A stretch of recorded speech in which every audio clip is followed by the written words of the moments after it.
आज मी खाल्ला आहे अमेझिंग सी फूडचा होता कोळंबी थाली, बांगडा थाली, प्रॉन्स मसाला आणि खेकडा मसाला. हा फ्रेश फ्रेश खेकडा मसाला म्हणतो खेकडा मसाला आणि खेकडा थाली, जे की अलिबागवरून आहे. हे सगळं मी खाल्लं आहे आमच्या जवळच्या रेस्टॉरंटमध्ये. एक नवीन रेस्टॉरंट चाललं, त्याचं नाव आहे अलिबाग स्पायसेस. खूप छोटंसं आहे, बट त्यांनी खूप छान मेंटेन केलेलं आहे आणि सगळ्या गोष्टी फार छान आणि क्यूट आहे, छोट्या छोट्या. सो जसं काही तुम्ही इकडे बघू शकता, एक श्रिम्प आहे मोठीशी लावलेली त्यांनी, just for look. Okay, so let's come to the menu. मेन्यूमध्ये खूप प्रकारच्या थाल्या होत्या आणि खूप रिजनेबल स्टाईलमध्ये होत्या. आणि हो, ह्याच्याकडे रोज मेन्यूसुद्धा लागलेला असतो आणि नॉनव्हेजसोबत रोज त्यांचं व्हेजसुद्धा मेन्यू लावलेला असतो. सो फर्स्ट आलेला आहे स्टार्टरमधलं कोळंबी मसाला. यांचा कोळंबी मसाला तुम्हाला फार आवडलेला आहे, कारण जो यांनी मसाला जो त्या कोळंबीला लावला होता तो मला फार आवडला. ॲज अ घाटी मला तो असं वाटलं की तो घाटी मसालापासून त्यांनी बनवला आहे. तर ह्याला तर 10 आउट ऑफ 10 आहे. त्यामुळे आलेली आहे आमच्याकडे प्रॉन्स थाली. त्याच्यामध्ये होतं की कोळंबीचं लोणचं होतं, हे काही युनिक होतं, हे मी फर्स्ट टाईम ऐकलं. त्यानंतर होता जवळा, बांगड्याचा रस्सा आणि ॲज युज्युअल सोलकढी.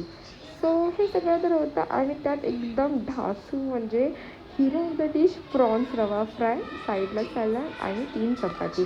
ते ऑप्शनल होतं, आपल्याला 3 चपाती नाही तर 2 भाकरीसुद्धा भेटू शकतात. त्यानंतर मी ट्राय केली बांगडा थाली. त्यात ना सगळं काही सेम होतं, फक्त त्याच्यामध्ये प्रॉन्स रवा फ्रायच्या जागी बांगडा होता. मला ह्या रेस्टॉरंटमध्ये सगळ्यात जास्त आवडलेली गोष्ट म्हणजे ह्यांच्या फिश एकदम स्मेली स्मेली नव्हत्या, खूप फ्रेश मला वाटल्या. आणि नंतर आम्ही त्यांच्याशी बोलताना त्यांनी आम्हाला एक्सप्लेन केलं की ते लोक अलिबागचे आहेत आणि ते लोक अलिबागवरून फिश किंवा खेकडा वगैरे त्यांच्याकडे फ्रेश फ्रेश येतात, त्यांचं गावच अलिबाग आहे. किती कूल ना. ओके, सो बांगडा थालीमध्ये पण मी एक्सपेक्ट केलं होतं की त्याचा रस्सा बांगडा असेल, पण नाही, त्याच्यामध्ये सुद्धा कोळंबी होती, कोळंबीचा रस्सा होता. बट चंक्स ऑफ द कोळंबी म्हणजे त्याला अगदी शेपूटसुद्धा होती, तर मला आवडली होती. आणि खूप सॉफ्ट होती कोळंबी आणि खूप छान लागली खाण्यासाठी.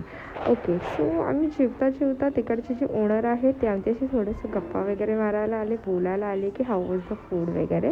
सो मला तर जेवण फार आवडलं होतं, मी तर खूप एन्जॉय केलं इकडे आणि खूप पोट भरून खाल्लेलं आहे. आणि हा होता माझा लास्टचा बाईट कोळंबीचा. हे खाऊन मी माझं जेवण पुरे केलेलं आहे. आणि एवढं सगळं खाल्ल्याच्या नंतर मला कोक तर मॅन्डेटरी आहे, तो तर पाहिजेच. जेवण करून झाल्याच्या नंतर त्यांनी आम्हाला सेटिंग एरिया दाखवला, जो की अजून अनलॉक झालेला नाही आहे, पण तो लवकरच होईल. पूर्ण व्हिडिओ बघायचा असेल माझ्या चॅनल